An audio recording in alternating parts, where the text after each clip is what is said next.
We're studying Tanya, chapter 26, Perek Chavav, in the English Tanya on page 114, Daf Lamed Gimel, Amud Aleph.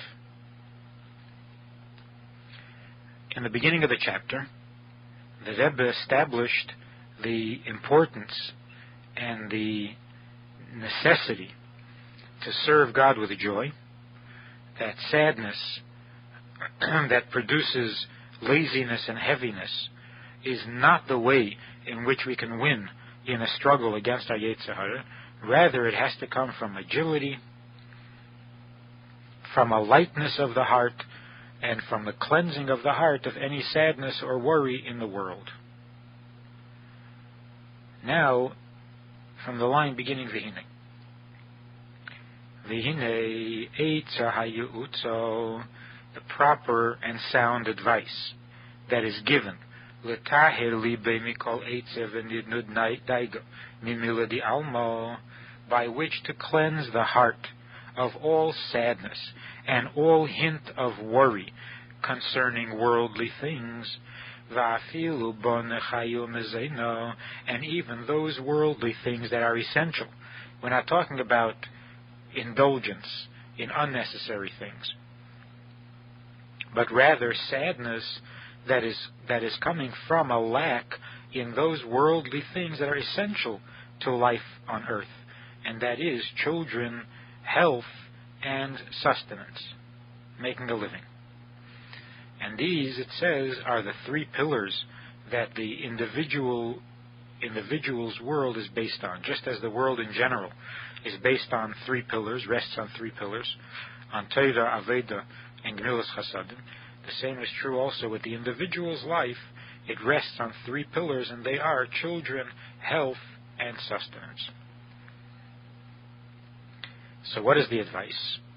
Muda zeis lakeil maimar azal.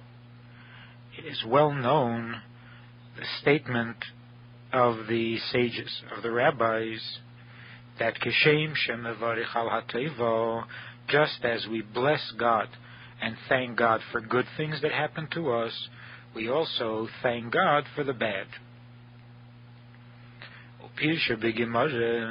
And the Gemara explains, what does it mean to thank God for bad things? That doesn't seem to be proper and desirable. It means lekabule b'simcha. It means to accept the bad joyfully, kamei simchas hateva haniglis v'nidis, just as we accept with joy and gracefully the good things that happen to us, we are to accept also the bad things. So it's not that we actually thank God for bad things, but that we are as accepting of the bad as we are of that which is visibly good. And why is that? Why is it that we are expected to accept the bad as gracefully as we accept the good? Ki gamzu l'teva. Because this too, this which seems to be bad to us, is really for the good. In other words, behind every negative event, behind every painful experience, there is a positive blessing. There's the silver lining. And in awareness, being conscious of this positive side, by emphasizing and by dwelling on the goodness of it, we take away the pain that comes from the negative part of it. And in that way, we are capable of accepting it gracefully. So this is the advice that we gain from the statement of the sages, that we are to accept gracefully the bad things that happen to us, and the reason is because it too is for the good. In that way, when something bad happens to us, in worldly things, we are able to remove the sadness, or avoid the sadness to begin with, by focusing on the good part, on the hidden good that must exist within that which appears to be bad. But if it is good, why is it that we experience it as being bad?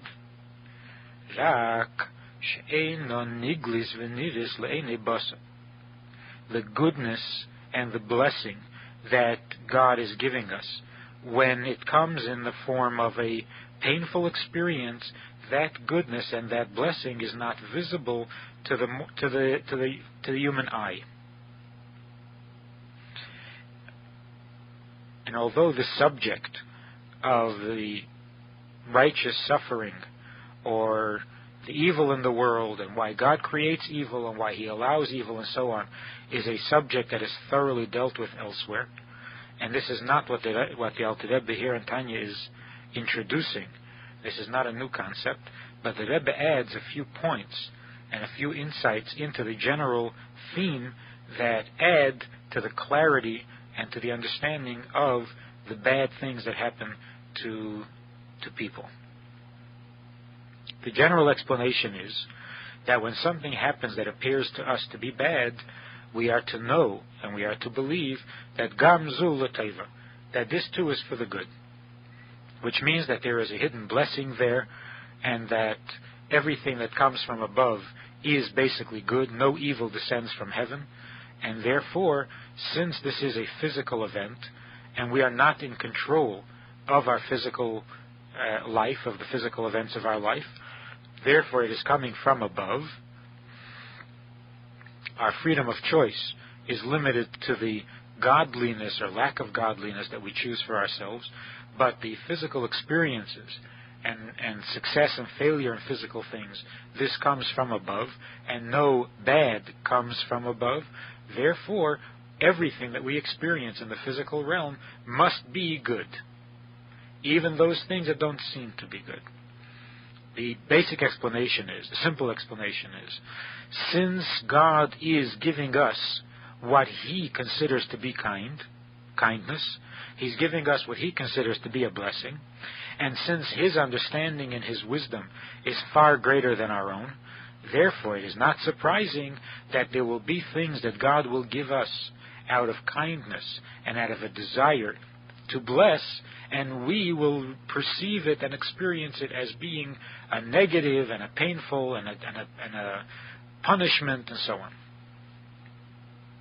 The example being, when a parent disciplines a child, that discipline is obviously a blessing, a kindness, for the benefit of the child. Only when the child is young and doesn't appreciate and doesn't understand the motivation behind this discipline, to the child the discipline appears to be a punishment and a negative thing and an act of vengeance and of anger and so on. When he gets a little bit older, he begins to realize and to appreciate the kindness and the blessing that this discipline or this restriction, or what he once thought to be a deprivation, he sees what the blessing behind it was and becomes grateful that his parents took care of him and worried for him and did for him those things that as a child he would not have been wise enough to do for himself.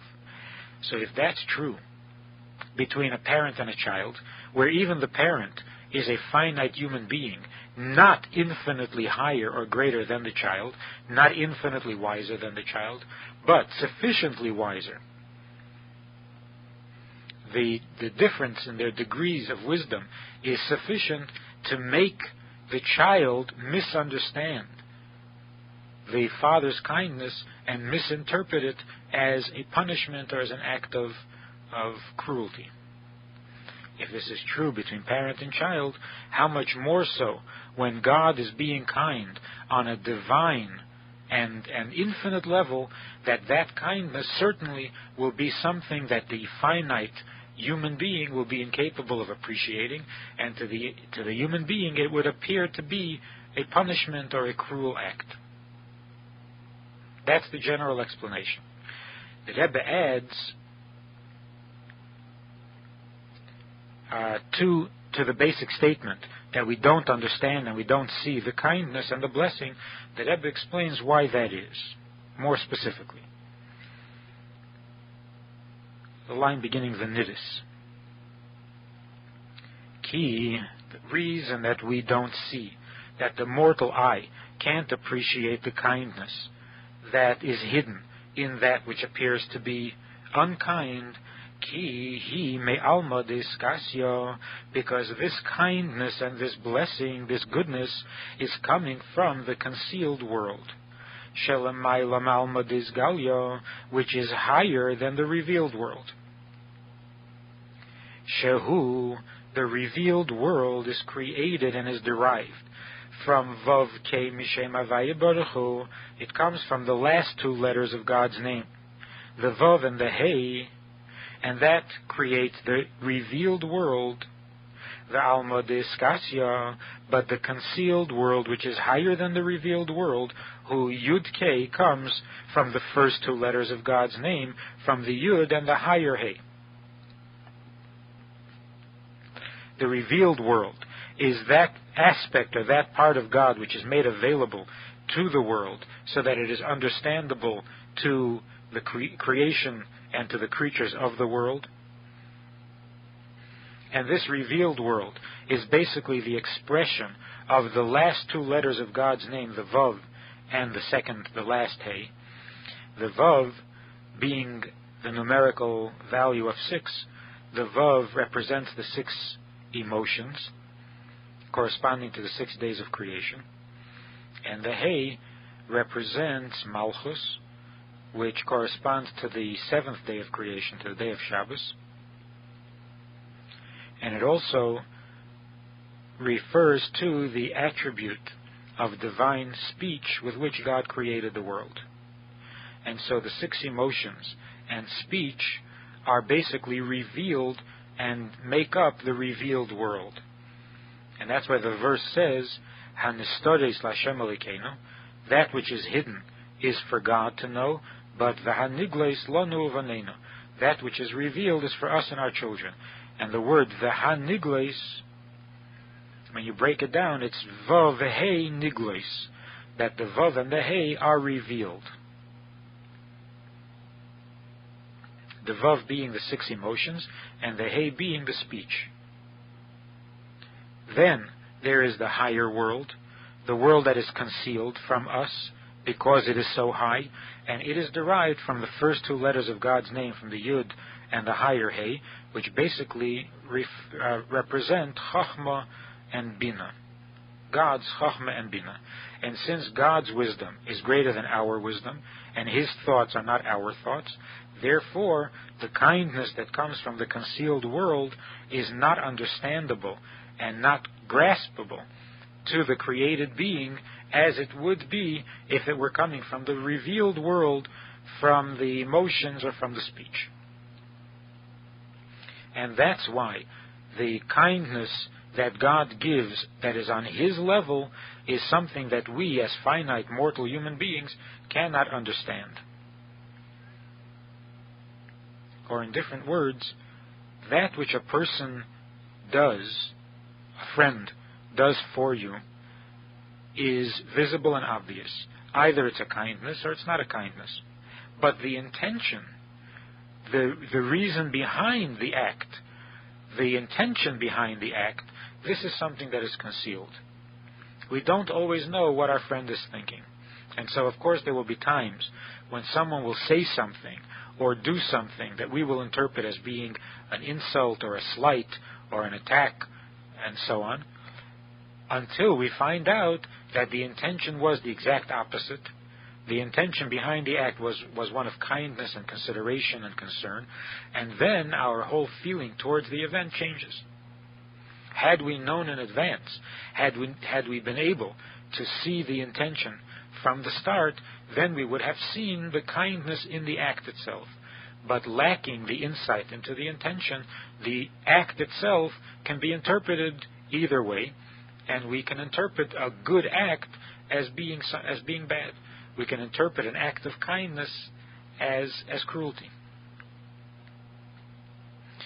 So we say that which comes from the higher world, in other words, that which comes from God's intention, since we can't tell what God's intention is, His intentions are not revealed, we therefore don't appreciate and don't understand the kindness that comes from that level, and we experience it, if we're not careful, as a painful thing, and that can lead us to sadness or to bitterness, and that has to be avoided by remembering that Gam Zula Teva, that which comes from God, if it is revealed, it is coming from the revealed world, and if the kindness is concealed, it's because it's coming from an even higher world.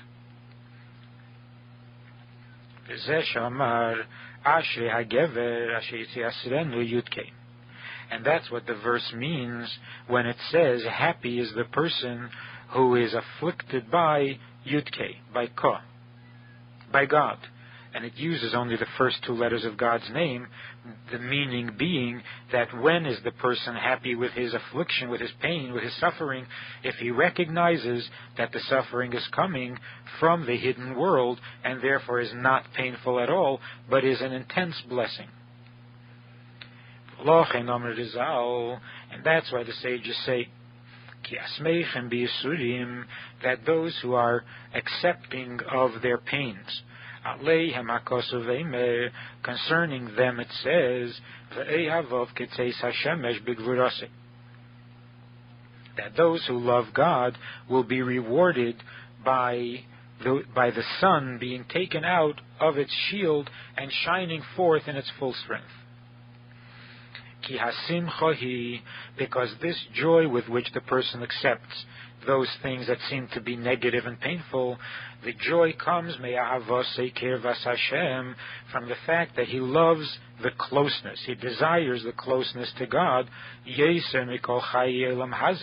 more than any pleasures of this world. As it says, that God's kindness, God's closeness is better than life itself.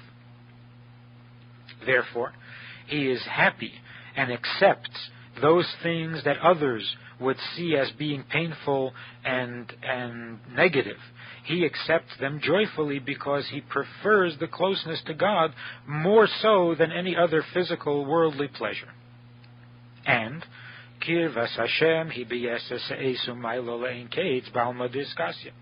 the closeness to God is infinitely deeper and infinitely stronger in the concealed world. Because there God's true strength is hidden, and the high, in other words, the higher part of God sits in concealment. In other words, the higher part comes through concealment. And that's why the appropriate reward, measure for measure, for the fact that he is accepting this painful thing, he's accepting it gracefully and with joy because he prefers the closeness to God, and the closeness is greater from the concealed world. In the concealed world, that's why the appropriate reward is that in the future, when Mashiach comes, he will experience the sun coming out in its full strength. Which means the sun being taken out of its sheath, out of its covering. The sun here refers to God's name, Yudke Vavke, and it is concealed, it is hidden in the sheath of Elokim, of the name Elokim.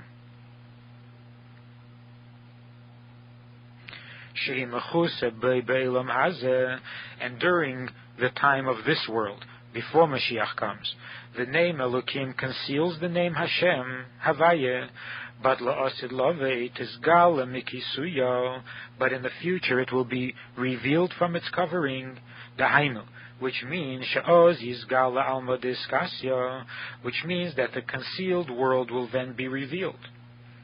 So that which is concealed today will be revealed when Mashiach comes, and it will shine forth and be clearly and brightly revealed. For all those who trust in God during this world when it's concealed and not visible, and those who gather and take refuge in his shade, in his shadow,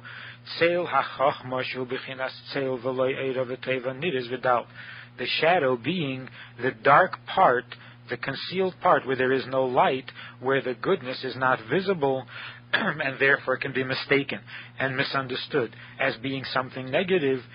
Those who trust and take refuge in that part of God in this world will be rewarded with the revelation of the concealed, that which is too high for us to understand in this world, we will then merit to understand in the world to come, because we accepted it as good on faith, even though we couldn't see the goodness. Vidal, and this is sufficient for those who understand.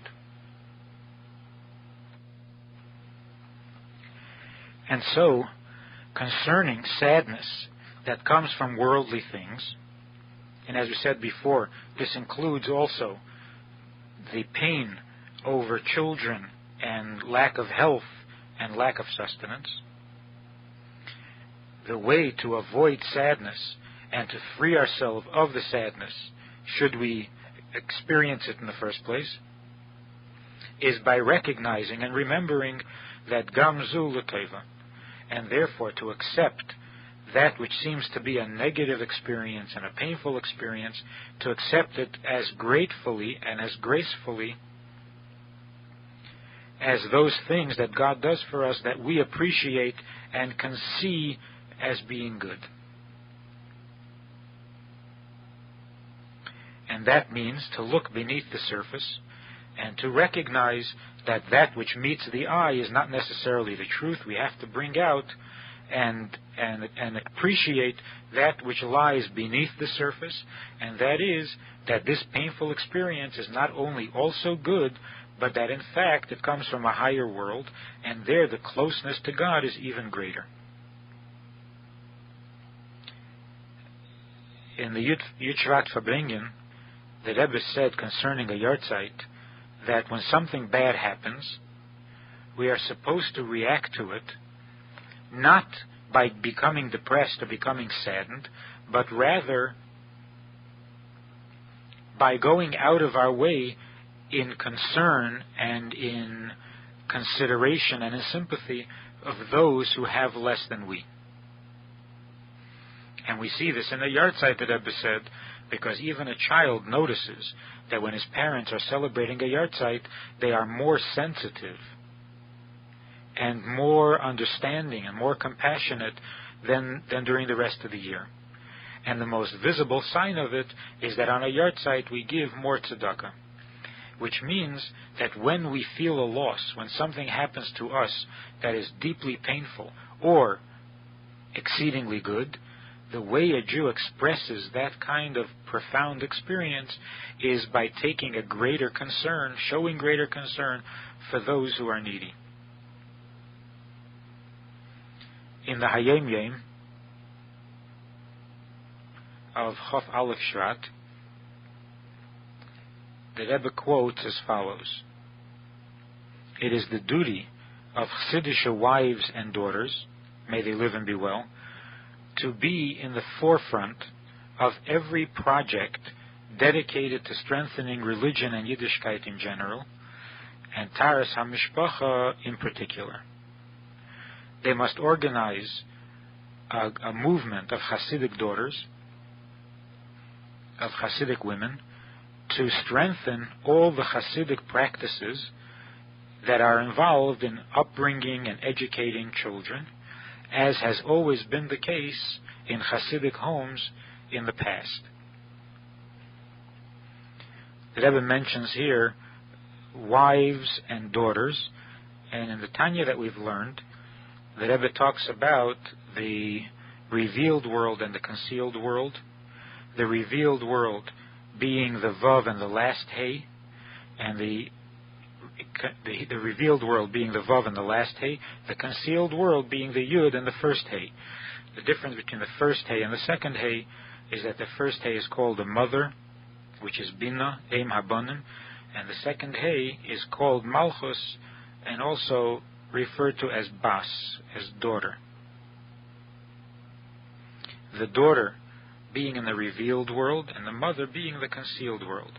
And although both for mothers and daughters it's called Kvuda Bas Melech Pnima, that modesty dictates that a woman be modest and not revealed, yet the Rebbe says that when it comes to Yiddishkeit, women have to be involved, not only as much as the men, but to be in the forefront. As it says at the giving of the Torah, that the Torah was addressed to the women first and then to the men. So when it comes to Yiddishkeit, women have to take an active and visible role, of course, within the limitations of tznius, of modesty. But one of the differences between mothers and daughters is that a mother's hair is concealed, is covered, whereas a daughter's hair is revealed. Also, concerning the blessing that lies behind the negative, behind that which seems to be painful, is clearly revealed and clearly experienced in Taras HaMishpacha, where separation is not a negative thing and not a destructive thing, but in fact it is a blessing for the couple, for the husband, for the wife, and particularly for the children.